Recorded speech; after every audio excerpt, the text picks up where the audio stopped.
Assalomu alaykum kanalim obunachilari, videoni oxirigacha kuzatib boring. Like va podpiska bosishni unutmang. Prezident halollarni qidiryapti. Bizlar arra tortmoqdamiz.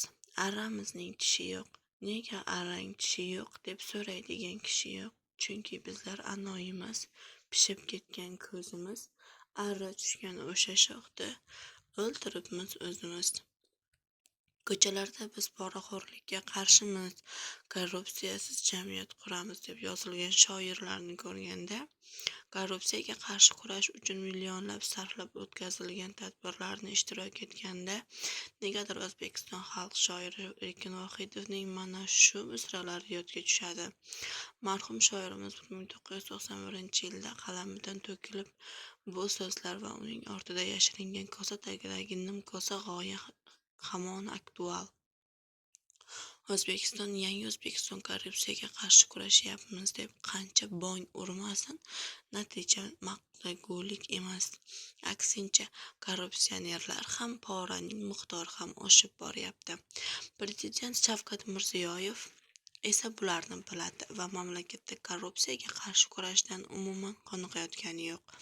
Shu bois 5-mart kuni davlat rahbarligi raisligi korrupsiyaga qarshi kurashish bo'yicha Milliy kengashning korrupsiyaning oldini olish bo'yicha ishlarni natijadorligi va kelgusidagi ustuvor vazifalarga bag'ishlangan kengaytirilgan yig'ilish bo'lib o'tdi. Ayni vaqtda O'zbekistonda parlament quyi va yuqori palatasida korrupsiyaga qarshi qo'mitalar mavjud. Shuningdek, korrupsiyaga qarshi kurashish bo'yicha Milliy kengash va agentlik faoliyat yuritmoqda. Shunga qaramay, oddiy odamlar hayotida bu unchalik ham katta ta'sir ko'rsatayotgani yo'q. Buni tasdiqlagandek, O'zbekiston 2024-yilda 180 ta mamlakat o'rin olgan korrupsiya bo'yicha reytingda 121-o'rinni egalladi. Taqqoslash uchun aytish o'rinliki, ushbu reytingda Mustaqil Davlatlar Hamdo'stligidan qo'shnimiz Qozog'iston bizdan ancha yuqori o'rin olib, 88-qatorni band etdi. Gruziya 53-o'rinni, Armaniston 63-pog'onani egalladi. Belarus esa 113-o'rinda. Prezident o'tkazgan yig'ilishda aytishicha, huquq-tartibot idoralari asosan korrupsiyani aniqlash va jazolash bilan ishlab, korrupsiyaviy omillarni tag tomiri bilan yo'qotadigan preventiv choralarni e'tiborsiz qoldiryapti. Korrupsiyaning oldini olish omillari bilan ishlash uchun 117 ta vazirlik va idoradagi korrupsiyaga qarshi ichki nazorat tuzilmalarida 1285 xodim ishlamoqda. Lekin korrupsiyaviy omillarni bartaraf etishda ularning o'rni ham mas'uliyati ham sezilmayapti. Har yili biznes muhitini yaxshilash, investitsiyani jalb qilish, yangi ish o'rinlarini yaratishda byurokratiya va to'siqlarga barham berish bo'yicha o'nlab qarorlar qabul qilinmoqda. Masalan, 6,5 ming turdagi mahsulotni ishlab chiqarish va olib kirishga tadbirkorlarga muvofiqlikni baholash majburiyati yuklangan. Shundan 3700 turdagi tovar bo'yicha har bir partiyaga alohida sertifikat olish shart. Shunday ro'yxatlar sanitariya, karantin, veterinariya idoralari ham bor. Bojxona va bu ro'yxatlarning hammasi bilan ishlaydi. Tadbirkorlarni qiynab, korrupsiyaga omil bo'layotgan bunday ro'yxatlarni qisqartirish bo'yicha bu idoraning kompaniyasi xodimlarini hech qanday taklif bermagan. Prezident korrupsiyaga qarshi kurashish agentligi faoliyatidan mutlaqo noroziligini aytdi. Bir narsani aytaymi? Biz ham norozimiz, anchadan beri norozimiz. Prezidentning aytishicha, agentlik xodimlari vazirliklarga, hududlarga borib, aniq bir sohani tahlil qilib, muammolarga yechim berish o'rniga qo'zg'atilgan jinoiy ishlarni sanaydigan quruq statist bo'lib qolgan.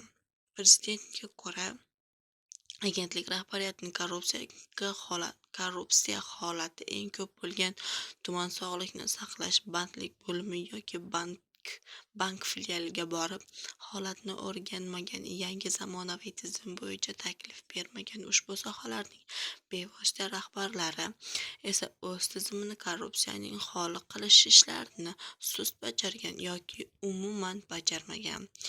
Parlamentdagi byudjet qo'mitalaridagi har yili byudjetdan eng ko'p mablag' oladigan 3 vazirlikka borib korrupsiyaviy omillarni aniqlash va o'zgarish qilishda tashabbuskorlik etishmayotgani aytildi yig'ilishda. Bugungi majlisda bosh vazir Abdulla Oripovga 117 vazirlik va idoradagi korrupsiyaga qarshi ichki nazorat tuzilmalari rahbarligidan ishdan olish va ularning o'rniga halol, fidoyi va professional kadrlardan qo'yish, ularning oldiga aniq vazifalarni belgilab berish topshirildi. Shu o'rinda savol tug'iladi: bosh vazir ularning halolligini qanday o'lchaydi? Vazirliklarning hududiy kompaniyasi xodimlarini bevosita vazirning o'zi ishga qo'yishi, o'ziga siyosiy mas'uliyat olib, butun tizimni korrupsiya uchun shaxsan javob berish belgilandi. Bu yaxshi, albatta. Vazirlarning mas'uliyati oshadi, lekin vazirning o'zi yoki birinchi o'rinbosarlari poraxo'r bo'lsa-chi?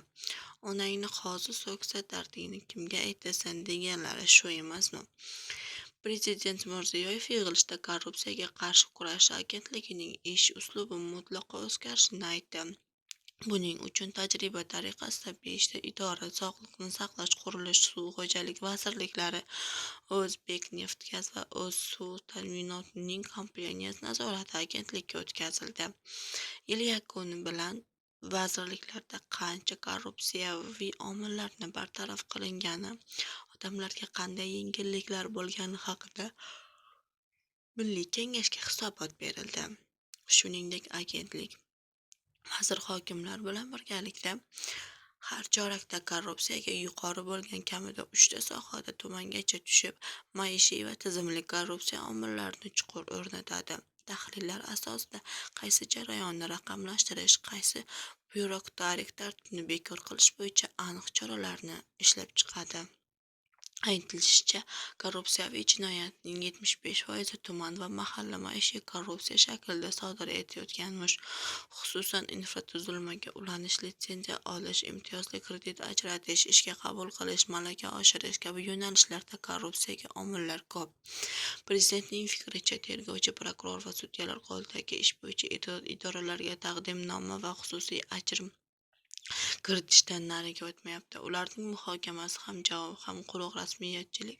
Viloyat hokimlari rahbar bo'lgan korrupsiyaga qarshi kurashish hududiy kengashlarining ishi ham juda sust. Faoliyati tuman, mahalla bilan bog'lanmagani uchun natija yo'q. Parlament mas'ul qo'mitalarining ham o'rni sezilmayapti. Endilikda korrupsiyaga qarshi kurashish hududiy kengashlarining tarkibi to'liq yangilanadi. Ularga rais etib viloyat xalq deputatlari kengashi raislari tayinlanadi. Hududiy kengashlar odamlar orasigacha tushib, korrupsiyaviy omillarni aniqlashi, ularga barham berish uchun qaysi qonunni o'zgartirish zarur degan savollarga javob topish kerak.